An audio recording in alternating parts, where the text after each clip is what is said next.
Praise the Lord. Greetings to you all. The precious name of our Lord and Savior Jesus Christ.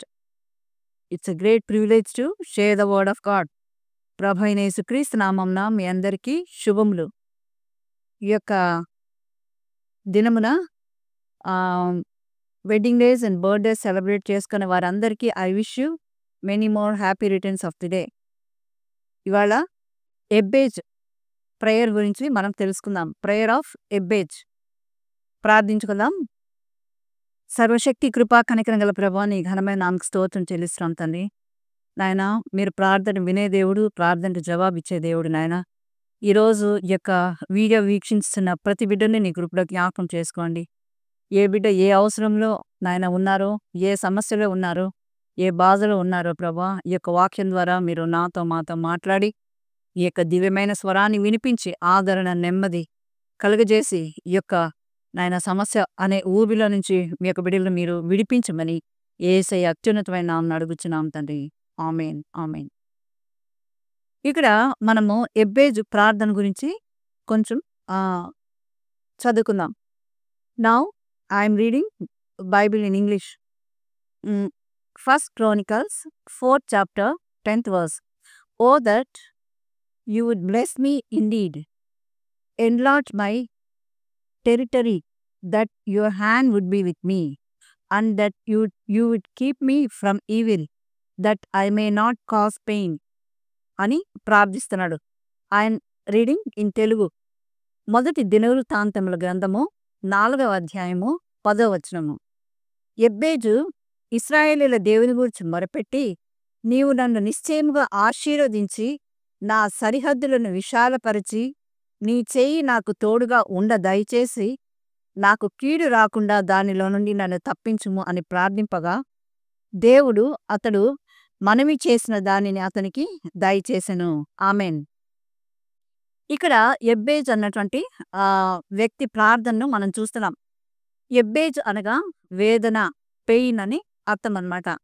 వారి తల్లి కడుపులో ఇతడు ఉండగానే వాళ్ళ తల్లి చాలా శ్రమపడింది అనమాట. ఆమె చాలా వేదనతో ఈ బిడ్డను కనింది. మామూలుగా యూజువల్గా మనం చూసుకున్నట్లయితే ప్రతి తల్లి తన యొక్క బిడ్డను పెయిన్తోనే కంటుంది. అయితే ఈమె ఇంకా చిల్డ్రన్ ఉన్నప్పటికీ కూడా ఎబ్బేజును చాలా బాధగా, ఎంతో పెయిన్గా ఈమెను ఇతని కన్నట్టుగా వాక్యం మనకు సెలవిచ్చుచున్నది. అందుకని అతనికి నామకరణము లేక పేరు ఏమని పెట్టారంటే ఎబ్బేజ్ అనగా వేదన అని పెట్టింది, పెయిన్ అనే పెట్టింది అనమాట. మేబీ ఆ బిడ్డ తల్లి కడుపులో నుంచి బయటకు వచ్చిన తర్వాత ఈ యొక్క ఊహ తెలిసిందనమాట. తెలిసినప్పుడు ఆ యొక్క పేరుని చూసి బాధపడే ఉండవచ్చు. నా తల్లి నాకు వేదన అనే పేరు పెట్టింది అని బాధపడి ఉండొచ్చు.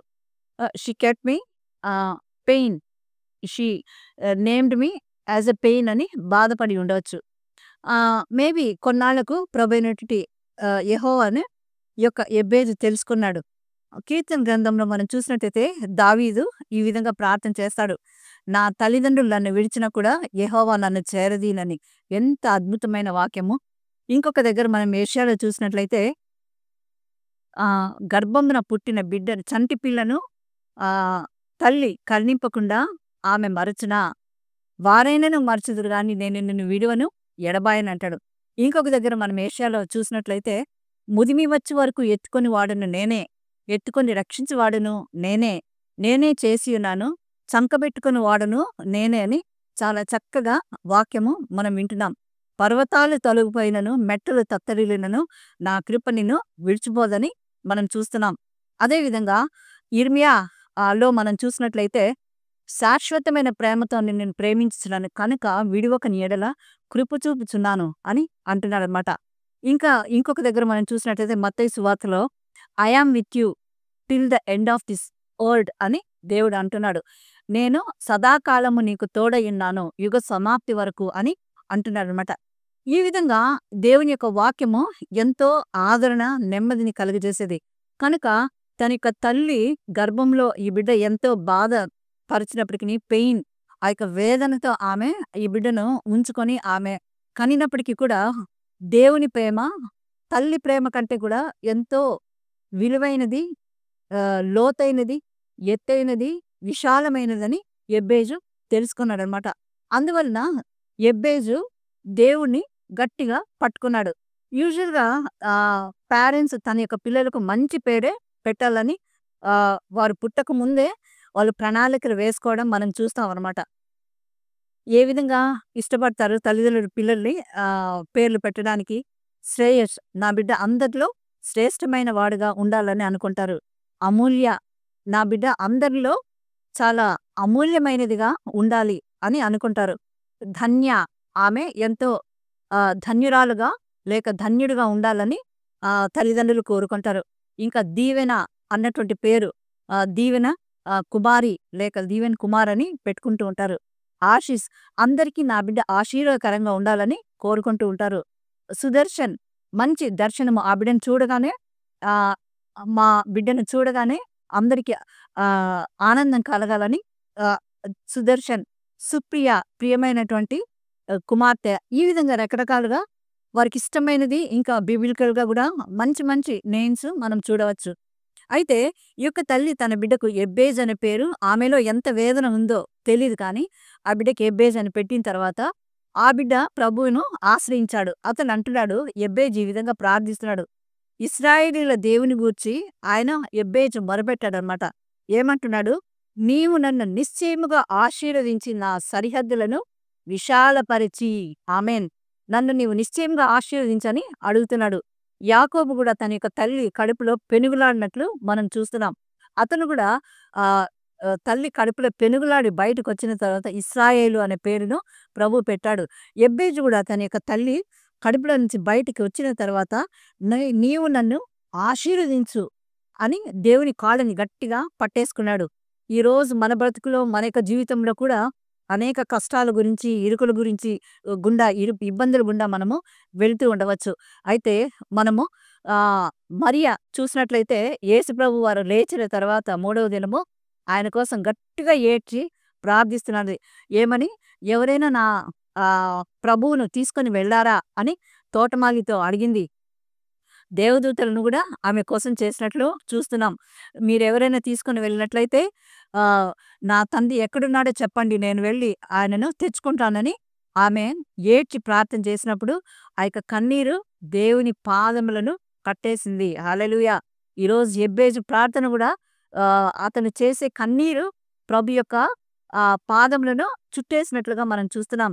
మన పరిస్థితి ఈరోజు ఏ విధంగా ఉన్నప్పటికీ కూడా మన శక్తికి మించినటువంటి లేక మన యొక్క ఆలోచనకు మించినటువంటి బాధ్యతలు లేక మన యొక్క శక్తికి మించినటువంటి సమస్యలతో మనం బాధపడుతున్నప్పటికీ కూడా యెబ్బేజు వల్లే మనము దేవుని యొక్క సన్నిధిలో దేవుని ఆశ్రయించి ఆయన యొక్క సన్నిధిలో మనం మొరపెట్టినట్టే మన యొక్క కన్నీరు లేక మన మొర వెళ్ళి ఆయన యొక్క సింహాసనంను ఖచ్చితంగా తాకుతుందనమాట. ఆ విధంగా యెబ్బేజు ప్రార్థన చేస్తున్నాడు. ఏమంటాడు? నీవు నన్ను నిశ్చయముగా ఆశీర్వదించు అని ప్రార్థిస్తున్నాడు. మేబీ అతని పరిస్థితి ఏ విధంగా ఉందో ఇంట్లో మనకైతే తెలీదు. ఆ పేరు అతన్ని పిలిచేటప్పుడంతా మేబీ అతను బాధపడుతూ ఉండవచ్చు. అయ్యో, నన్ను వేదన అని పిలుస్తున్నారే, ఇంతమందికి నేను వేదనగా తయారైనానా అని దేవుని యొక్క సన్నిధిలో ప్రభువా నీవు నన్ను ఆశీర్వదించు అని ప్రార్థిస్తున్నాడు. నా సరిహద్దులను విశాలపరచమని ప్రార్థిస్తున్నాడు. ఈరోజు మనం ఇరుకైన స్థలంలో ఉండవచ్చు. అయితే ఆ యొక్క ఇరుకైన స్థలంలో నుంచి మనం మొరపెట్టినట్లయితే విశాలమైన స్థలములకు ప్రభువైనటువంటి యేసు ప్రభువారు మనల్ని తోడుకొని వెళ్ళవచ్చు. అందుకే కీర్తనకారుడు అంటాడు, నేను ఇరుకైన స్థలంలో నుంచి మొరపెట్టగా ఆయన విశాలమైన స్థలంలో నుంచి నాకు ఉత్తరం ఇచ్చను. ఈ యొక్క ఇరుకైన స్థలంలో నుంచి నన్ను పైకి లేవదీసనని అంటున్నాడనమాట. ఆ విధంగా నన్ను ఆశీర్వదించి నా సరిహద్దులను విశాలపరిచి నీ చేయి నాకు తోడుగా ఉండ దయచేసి, ఆమెన్. దేవుని యొక్క హస్తము, దక్షిణ హస్తము సాహస కార్యములను చేయునని మనం వింటున్నాం. ఆయన యొక్క గాయముల ద్వారా మనకు స్వస్థత, ఆయన యొక్క రక్తం ద్వారా మనకు రక్షణ అని యెషయాలో మనము 53వ యెషయాలో మనం చూసుకున్న విధంగా అతను అంటున్నాడు, ఈ యొక్క గాయపడ్డ హస్తము నీవు నాకు తోడుగా ఉండ దయచేయమని అడుగుతున్నాడు అనమాట. నేను సదాకాలము నేను నీతో కూడా ఉన్నానని ప్రభు ఆయన సెలవిచ్చిన విధముగా నీ చేయి నాకు తోడుగా ఉండ దయచేసి నాకు కీడు రాకుండా దానిలో నుండి నన్ను తప్పించుము అని ప్రార్థించాను. ఆమేన్. మనము పరలోక ప్రార్థనలో గూడా మనము అడుగుతూ ఉంటాము. Lead us not into temptation అని మనం ప్రార్థిస్తూ ఉన్నాం. అనగా నీవు నన్ను ఆహ్, ఆ యొక్క ఆహ్, దుష్టుల నుంచి నీవు నన్ను కాపాడమని ప్రార్థిస్తున్నాం. శత్రువు నుంచి నీవు నన్ను తప్పించమని మనం అడుగుతున్నాం.